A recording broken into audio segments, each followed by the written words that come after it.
Hai teman, selamat datang di channel SKT New. Jangan lupa pada teman-teman untuk like, komen, dan subscribe supaya tidak ketinggalan update dari channel ini. Mimin ucapkan terima kasih. Selamat menyaksikan. Yuk! Balok kayu mendarat di kepala belakang salah satu penjaga. Pelakunya adalah Adit. Dalam sekejap pria korbannya jatuh pingsan. Adi menghela napas gusar yang lalu melempar balok kayu ke sudut koridor. Dia adalah penjaga terakhir yang baru saja naik ke lantai itu, sedangkan lainnya telah terkapar di area mereka masing-masing. Hari mulai gelap dan cuaca dingin karena langit mendung. Angin saat itu berembus lebih kencang dari biasa. Adit memberi kode pada dua bawahannya untuk segera mengeluarkan Reina dari dalam. Mendengar pintu terbuka, Reina segera bangkit berdiri. Mukanya cemas sekaligus penuh harap. Semoga seseorang menyelamatkannya kali ini. Adit, seru Reina yang justru melangkah mundur. Sut! Adit meletak jari telunjuknya di depan bibir. Ikut saya, ucapnya berbisik. Reina menggeleng kekeh. Terakhir kali Reina jadi takut berhadapan dengan Adit. Jangan takut. Gak akan ada yang menyakiti kamu asal kamu menurut. Kasih tahu dulu apa rencananya. Kesal Reina. Adit celingukan ke segala arah. Gak ada waktu. Ikut saya sebelum Aju dan Mr. Cleo melihat kita. Aku bahkan gak tahu mana kawan mana lawan. Kalian semua sama saja. Rain, percaya sama saya. Pak Arsen akan segera kemari bersama ayah kamu. Reputasi Arsenio Core terancam kalau sampai kamu jatuh ke tangan Cleo. Cepat. Kita tidak punya banyak waktu. Reina mencoba mencari kebohongan di mata Adit, tapi ia tak menemukannya. Adit berkata jujur, namun entah mengapa Reina masih ragu. Usai dirinya dibohongi Zain, Reina tidak mau lagi kena muslihat dari Adit. Reina juga sadar mereka ada di bawah perintah Adi. Memang, Adi adalah sosok yang baik di mata Reina. Tapi tidak ada orang baik yang menyekap seorang wanita di sekolah tua seperti ini. Opsinya cuma dua. Pak Adi atau Mr. Cleo? Tanya Adit lagi. Mau Arsen? Renyek Reina. Adit mengusap kasar wajahnya. Kalau seperti ini terus, tidak akan ada ujungnya. Bekap dia. Kesal, Adit memerintah pengawalnya. Tanpa banyak bicara, salah satu dari mereka mengikat mulut Reina dengan kain yang melingkar ke kepala. Reina berusaha memberontak, tapi tenaganya kalah telak. Ikut saya, Rain. Adit menarik paksa Reina. Di balik bekapan mulutnya Reina berteriak, namun teriakannya hanya berakhir raman. Saat Adit tak bisa menguasai berontakan Reina, dirinya dibantu oleh salah satu pengawal. Jangan berisik. Ayo. Adit memimpin di depan sementara lainnya mengikuti di belakang. Namun baru saja ia ingin menuruni tangga, suara langkah kaki dan bayangan dari belokan menandakan bahwa dua orang sedang naik ke atas. Gawat. Mereka telat. Naik ke atas. Perintah Adit yang tak punya pilihan lain. Mereka menyeret Reina naik. Sesekali Reina melirik ke belakang demi mencari tahu siapa dua orang yang datang. Tapi tak berhasil ia lakukan. Adit membuka pintu dan ternyata di luar adalah sebuah rooftop. Mata Reina sampai menyipit karena angin yang berembus begitu kencang. Jingganya langit bercampur padu dengan gelapnya awan menandakan sebentar lagi akan hujan deras. Adit mengambil satu kursi di antara tumpukan meja kursi yang berada di atas sana. Adit menyiapkan kursi tersebut dan lalu menarik Reina agar duduk di sana. Ikat dia dan jangan sampai kabur. Perintah Adit yang langsung dilakukan oleh mereka. Adit melangkah pergi meninggalkan Reina bersama pengawal-pengawal tersebut. Adit bergerak turun ke lantai 4. Di hadapannya Cleo dan Adi berjalan berdampingan bersama rombongannya. Mereka menuju ruangan tempat di mana Reina disekap. Adit menarik napas dalam-dalam sebelum mengikuti dua bos besar tersebut. Sesampainya Cleo di depan pintu, satu lagi pengawal membukakan pintu untuknya. Namun apa yang mereka dapat? Ruangan tersebut kosong. Di mana dia? Tanya Cleo panik. Dia pasti bersembunyi di dalam. Jawab Adi enteng. Benarkah? Lantas Cleo melangkah masuk. Di belakangnya Adi menyusul. Hanya mereka berdua yang masuk ke dalam karena Adi langsung menutup pintunya. Cleo memandang ke segala penjuru ruang kelas usang yang bau anyir itu. Ukurannya cukup lebar dengan banyak barang rongsokan yang terbengkalai. Beberapa kaca jendela yang pecah membuat angin dingin merembes masuk ke dalam. "Keluarlah dari persembunyianmu, Peach," seru Cleo dengan lantang. Namun tak ada tanda-tanda Reina di sana. Langkahnya perlahan maju sembari memerhatikan segala tempat yang dikira tempat persembunyian Reina. Adi pun juga begitu. "I know you're here. Come to me. Kita akan bersenang-senang, sayang." Untuk yang kedua kali Cleo berseru. Tapi tak juga ada sahutan. Begitu Cleo sampai ke ujung ruangan pun batang hidung Reina tak tampak. "Adi, dia tidak ada di sini. She's gone." Paniknya menatap Adi. "Really?" Adi balas menatap Cleo. Kepalanya miring sedikit saat berkata, "Sebaiknya perhatikan hidung Anda, Mister." "Kenapa dengan hidung sawah?" Saat Cleo menyentuh bawah hidungnya, cairan merah kental mengotori ujung jari. Ternyata Cleo mimisan. "Sepertinya Anda perlu istirahat." Tidak. Kita harus segera mencari Reina." Cleo melanjutkan langkahnya mendekati pintu. "Bisa jadi dia uhuk." Cleo batuk-batuk. Matanya membulat sempurna ketika mendapati batuknya mengeluarkan darah. Darah yang begitu banyak. Adi tampak santai saja melihat darah itu mengotori tangan Cleo dan juga lantai. Ia hanya berjalan mendekat dan berakhir di hadapan Cleo. "Kenapa, Mister? Apa sampai sini saja rencana kita?" tanyanya. Cleo merasakan sesuatu menjalar di darahnya, membuat semua tulangnya terasa ngilu. Cleo tak bisa menahan rasa sakitnya. Pria itu terjatuh, menyangga meja untuk dirinya bisa berdiri lagi, namun tak bisa. "Apa yang telah kamu lakukan kepada saya, Adi?" Cleo balik bertanya dengan geram. "Saya?" Adi membungkuk mendekati wajahnya dengan pria tua itu. "Yang memprihatinkan adalah kondisi Anda. Apa sejauh ini saya mencurigakan?" "Tidak, bukan." Alis Adi terangkat sebelah sementara bibirnya menyunggingkan senyum sinis. Semakin lama napas Cleo semakin sesak. Dirinya ingin berteriak namun yang keluar hanya raungan nanar tak bervolume. Cleo jatuh meluruh ke lantai sampai terlentang. Adi sama sekali tak memperlihatkan muka panik atau meminta pertolongan. Adi hanya berdiri tegak meratapi kesakitan Cleo. Tidak mungkin Adi panik, karena penyebabnya ada pada minuman yang diberikan Sonya sebelumnya. Adi tahu itu. "Adi, tolong, saya!"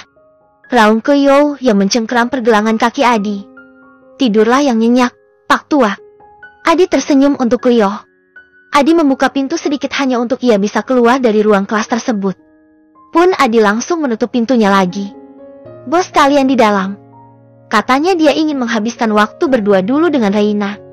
"Ya, kalian tahu kan peringai beliau." Jelas Adi berbohong kepada anak buah Cleo yang sedari tadi menunggu di luar. "Jetty, jangan sampai kalian masuk ke dalam." "Mengerti." "Dimengerti, Tuan," jawab salah satunya. "Di mana kita bisa menunggu, Adit?" Kali ini Adi bertanya pada Adit. "Kita bisa melihat kedatangan Arsenio di rooftop, Pak," jawab Adit yang mengerti apa maksud dari pertanyaan Adi padanya. "Ide bagus. Ayo." Adi berjalan lebih dulu barulah di belakang dirinya disusul oleh Adit dan juga Sonya. Kemungkinan besar posisi Reina ada di sekolah terbengkalai, Pak Arsen. Randy melapor setelah ia mencari titik lokasi yang diberitahu oleh Lutfi padanya. Arsen menghela napas panjang. Saat itu Arsen sedang mempersiapkan kode M1911 dari bagasi yang dipersiapkan oleh agen rahasianya. Dengan sarung tangan kulit hitam Arsen memenuhi peluru pistol tersebut. Kirim beberapa orang ke sana untuk memastikan lebih akurat. Setelah selesai Arsen memasukkannya ke dalam holster bag yang melilit di pinggang. Waktunya berangkat. Klep. Arsen menutup pintu bagasi mobil. Reina masih berusaha melepaskan diri dari ikatan yang melilit seluruh tubuhnya di kursi. Orang-orang di sekeliling Reina tidak berguna. Mereka sama sekali tak mau membantu. Membuat Rain semakin kesal. Di saat-saat menyusahkan itu, Reina bisa melihat kedatangan Adiwangsa. Tatapan Reina menajam. Akhirnya dalang dari penculikan ini muncul juga. Meskipun ditatap tajam seperti itu, Adi tetap melangkah mendekati Reina. "Apa kabar, Reina?" tanya Adi sembari tersenyum teduh kepada Reina. Reina ingin bertanya macam-macam, tapi suaranya hanya sebatas raman karena lilitan di mulutnya. "Biarkan Reina bicara, Adit." Perintah Adi sambil dirinya mengambil sebuah kursi dengan posisi terbalik. Kedua kaki Adi ada di antara punggung kursi sementara tangannya menumpu di atasnya. Posisi Adi menghadap Reina. Mendapat perintah Adit langsung melaksanakannya. Ia membuka lilitan kain yang membekap mulut Reina sehingga membuat Reina meludah. "Kenapa Anda melakukan ini, Pak Adi?" tanya Reina tanpa melepaskan tatapan tajamnya. Sunggingan bibir miris Adi terbentuk ketika dirinya melihat wajah kusut Reina. Rambut Reina berantakan dan juga mukanya memerah pertanda amarah yang Reina tahan sedari tadi. "Saya tahu ini menegangkan. Tapi ini bukan apa-apa. Anak buah Cleo tidak berguna. Jumlahnya hanya formalitas yang menandakan mereka semua lemah." Adi mendengus geli. "Jawaban Anda di luar pertanyaan saya, Pak," gerutu Reina. "Ah, iya." Adi menarik napas dalam-dalam sebelum mengembuskannya. "Saya melakukan ini untuk Arsen, Rain," jawabnya yang justru membuat Reina semakin bingung. "Apa maksud Anda?" Masih saja nada bicara Reina dingin. "Kamu salah menilai saya, Reina Lutfi. Sejak awal saya bukan orang baik. Saya adalah kakak tiri yang serakah, yang mengirim seorang pelakor karena rasa cintanya kepada istri adiknya sendiri." Adi bertopang dagu sementara tatapannya mulai kosong. "Kedatangan kamu membuka mata saya kalau apa yang saya miliki selama ini bukanlah milik saya. Kemewahan ini, jabatan, Sheila, ataupun kamu. Sejak awal itu semua milik Arsen. Arsen memiliki semua yang dia butuhkan karena sejak lahir dia memang seberuntung itu. Seharusnya saya tidak pernah lahir, maka Arsen tidak akan mengalami masalah dalam hidupnya. Tapi lucunya saya selalu merasa iri dengannya. Kenapa Arsen bisa mendapat semuanya? Kenapa dia berhasil mencapai apapun yang ia inginkan? Kenapa semuanya tampak mudah untuk Arsen? Sementara saya dan ibu saya disembunyikan dari publik sampai saya dirundung oleh teman sekolah. Kata mereka status ayah saya tidak jelas. Mereka mengira saya anak yatim, padahal apa yang mereka pakai adalah produk dari perusahaan ayah saya sendiri. Perbedaan itu yang membuat saya lengah. Sesuatu yang dilihat mudah, bukan berarti benaran mudah. Anda gak tahu bagaimana Arsen di sekolahnya. Dia juga dibully karena susah bergaul. Saya sendiri yang membuli Arsen semasa sekolah. Baginya, beradaptasi itu bukan hal yang mudah. Belum lagi memikirkan tanggung jawab sebagai anak tunggal. Anda salah, Pak Adi. Anda salah. Elak Reina. Ya. Saya tahu. Seandainya saya tahu lebih awal. Nyatanya pemikiran anak SMP masih labil. Saya menuruti semua muslihat ibu saya agar bisa terlihat di mata publik.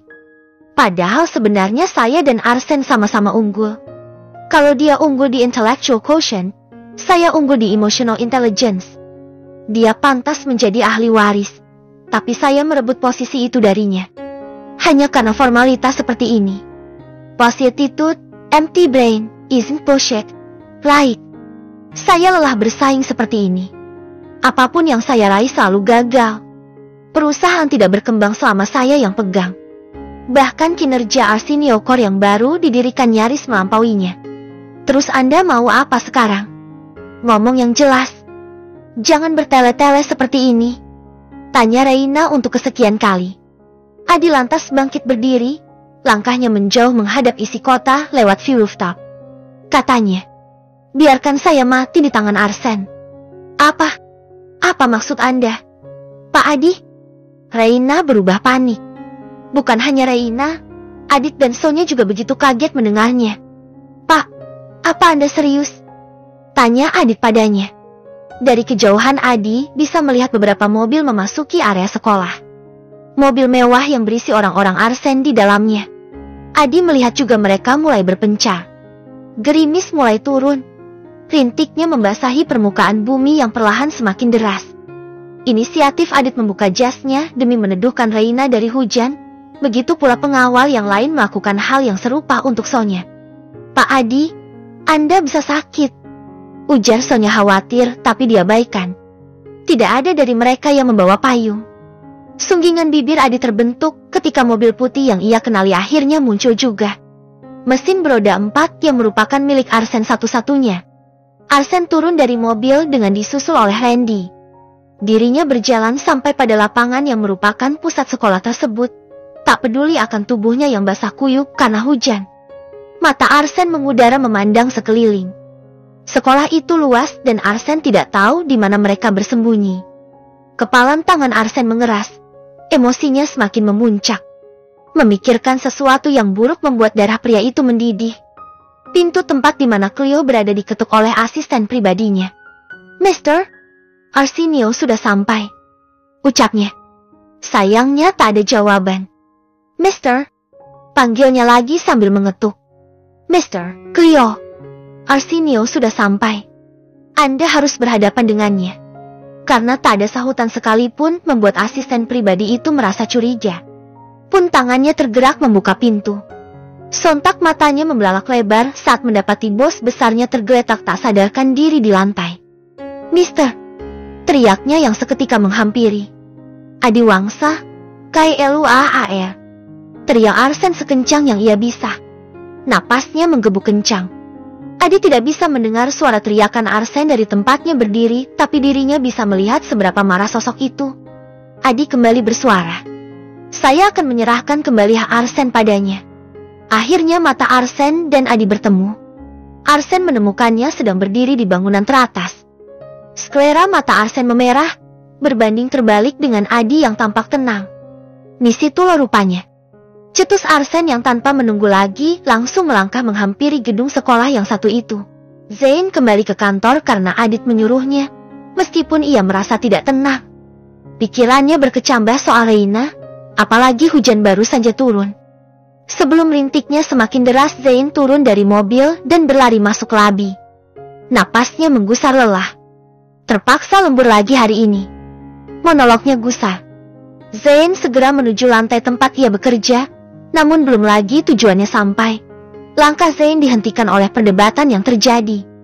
Zain mengernyit heran saat melihat Zoya ada di sana. "Apa lo suka menertawakan masalah orang lain? Untungnya buat lo apa?" "Hah?" bentak Zoya tak suka pada lawan bicaranya. "Masalah? Iya. Masalahnya Elo itu pendosa.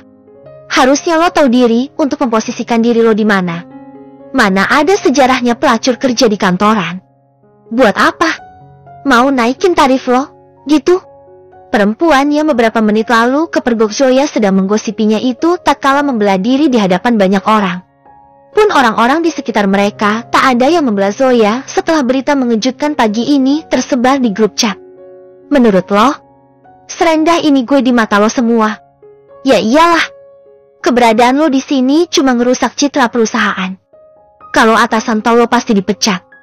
Kalian semua udah lihat grup, kan? Cewek ini JAL nenegram. Bangsat. Kalau gue bisa milih hidup seberuntung lo, gue gak akan menghina pelacur seenak ini.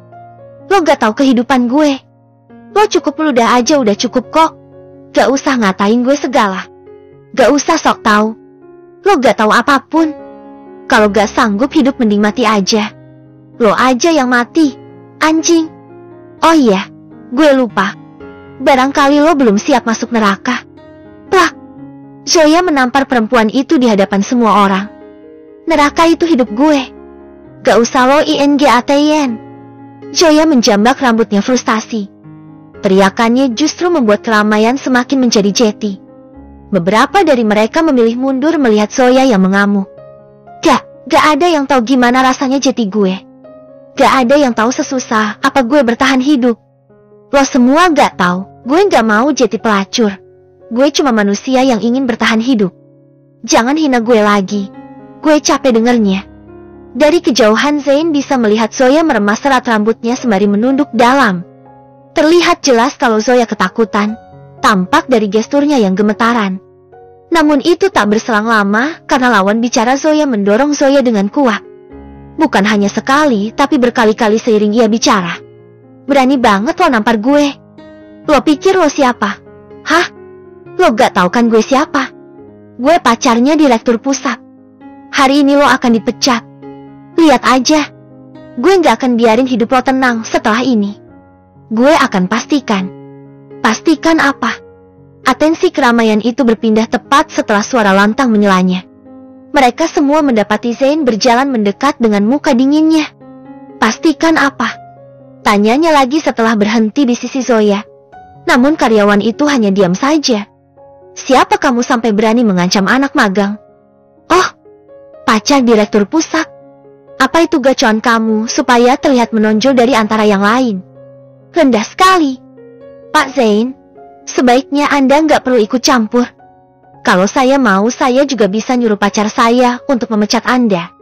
Lalu, dengan santainya Zain mengangkat kedua alis. Pergi dari sini. Perintahnya kasar. Zain tertawa sinis. Lucu, lucu.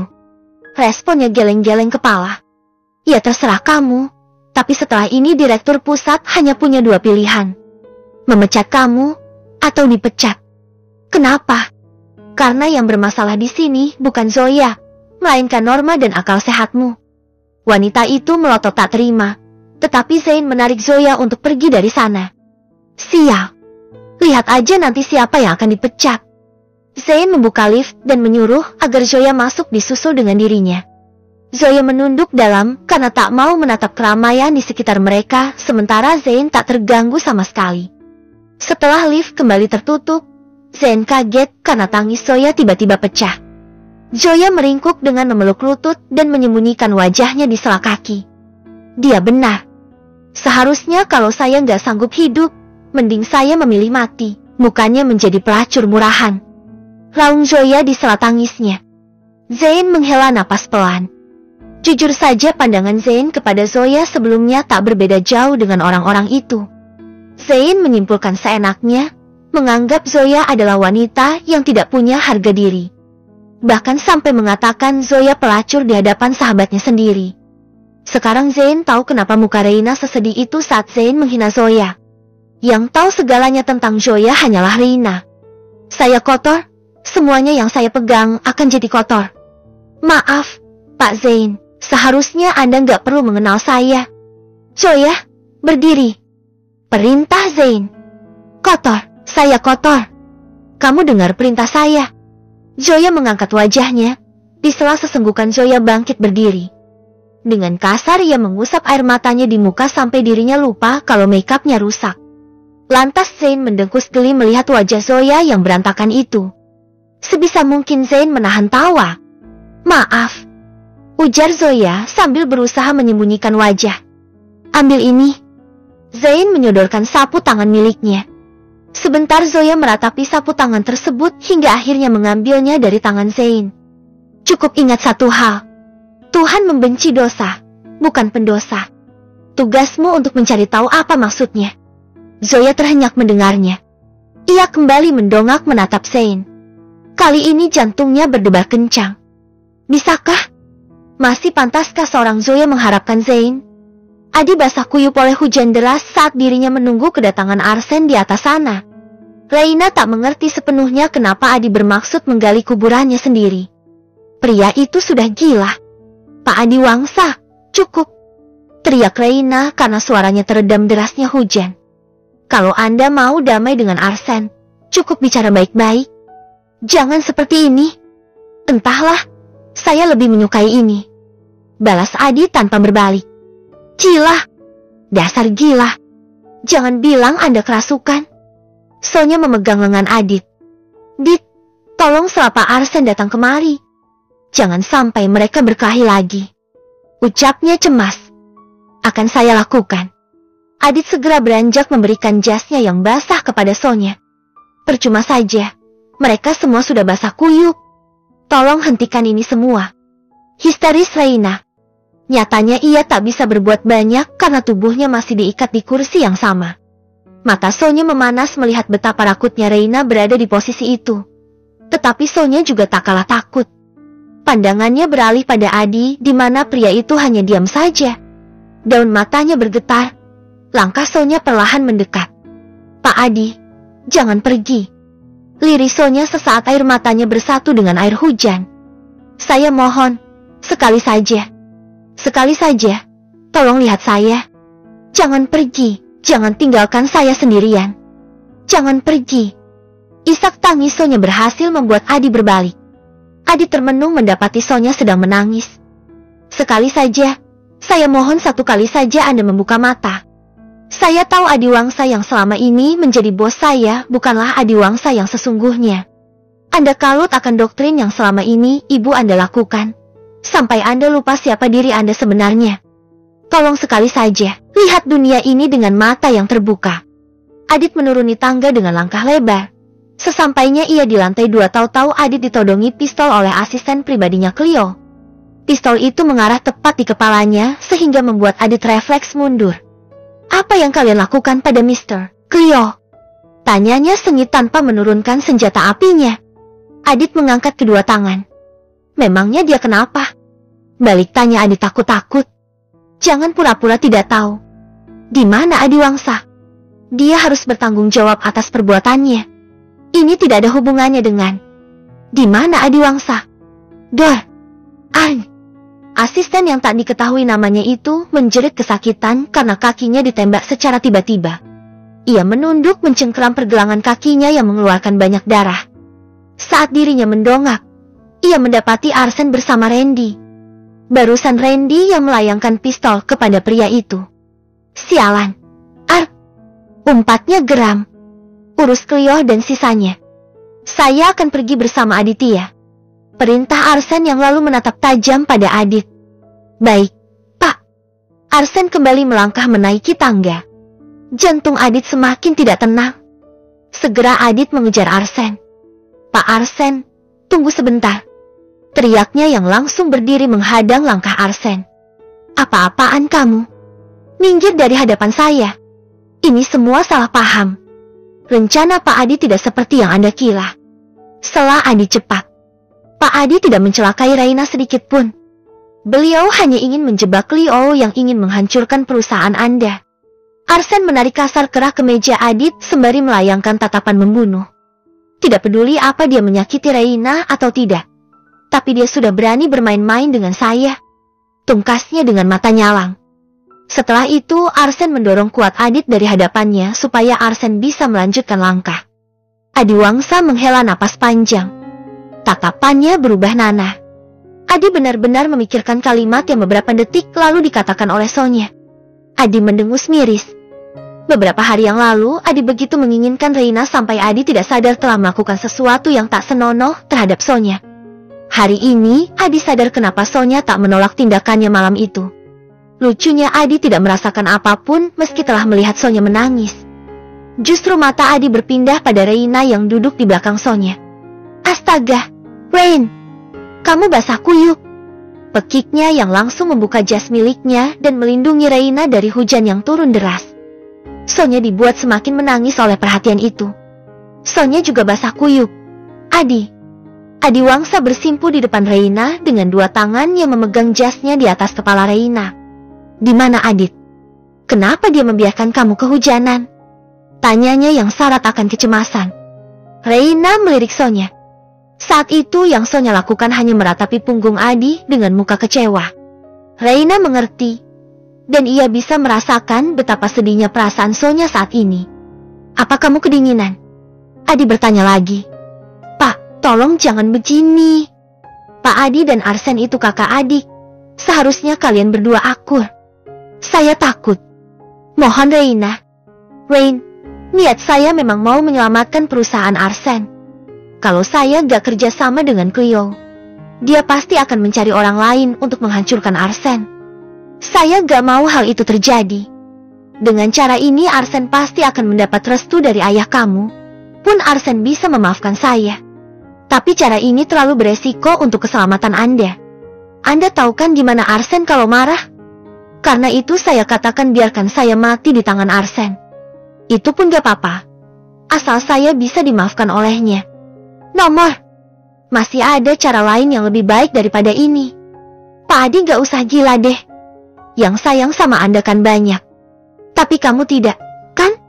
Reina bungkam akan pertanyaan satu itu.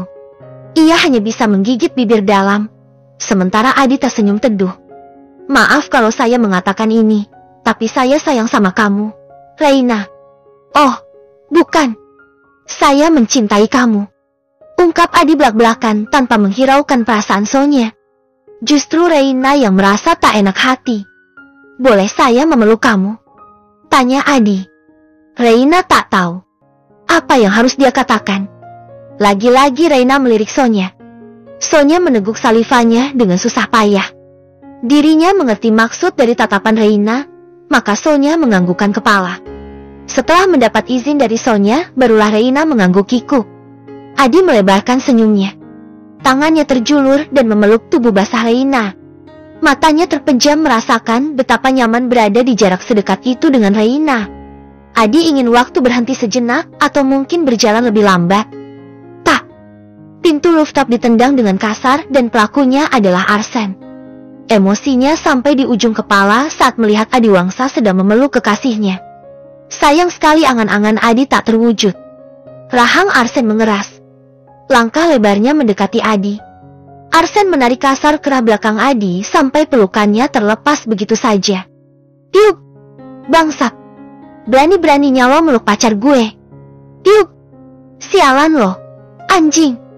Arsen, hentikan! Terik Reina, namun ia pun tak bisa bangkit berdiri dari duduknya. Cukup! Jangan hajar Pak Adi lagi. Hentikan! Pria itu oleng. Napas Arsen tersengal hebat. Adi dibantu berdiri oleh Sonya. Sudut bibirnya robek dan wajahnya membiru. Rusuk Adi juga terasa ngilu usai mendapat tendangan lutut berkali-kali dari Arsen. Pak Adi, Anda gak apa-apa? Tanya Sonya khawatir. Namun Adi justru tertawa tanpa memperdulikan darah yang mengotori giginya. Dirasa emosinya belum cukup, Arsen kembali menarik kerah ke meja Adi. Pak Arsen, saya mohon. Tiup! Arsen kembali meninju wajah Adi tanpa mendengarkan omongan Sonya yang belum selesai. Sonya membekap mulutnya sendiri. Tangisnya menjadi jeti melihat Adi dihajar habis-habisan oleh Arsen. Lo pikir lo siapa? Hah? Jangan harap lo bisa merebut Reina dari gue. Gue patahin tulang leher lo. Geram Arsen saat ia mencengkeram kuat rahang Adi. Arsen, aku mohon cukup. Ujar Reina di sela suaranya yang serak. Pita suara Reina hampir habis karena tak berhenti berteriak sejak tadi. Tidak ada yang akan melepaskan jeratannya selain perintah dua pimpinan itu. Gak bisa, Lain. Dia yang memulai, maka dia yang akan mengakhiri. Arsen mendorong Adi sampai tubuh pria itu jatuh meluruh. Pandangan Adi mengabur. Adi bahkan tak bisa melihat Arsen yang berdiri tegap di hadapannya. Entah apa yang Arsen lakukan. Ia tampak mengeluarkan sesuatu dari holster. Arsen. Mata Reina membelalak lebar melihat apa yang akan Arsen lakukan. Arsen, jangan. Arsen, aku mohon jangan lakukan itu. Dengarkan aku. Jangan lakukan itu. Namun Arsen tak juga mendengarkan lengkingan panjang Reina. Arsen menarik slide pistolnya dan mulai membidik. Jarinya mendekati pelatuk. Aksi itu membuat seluruh insan di sana membulatkan mata sempurna. Arsen. No. Dor.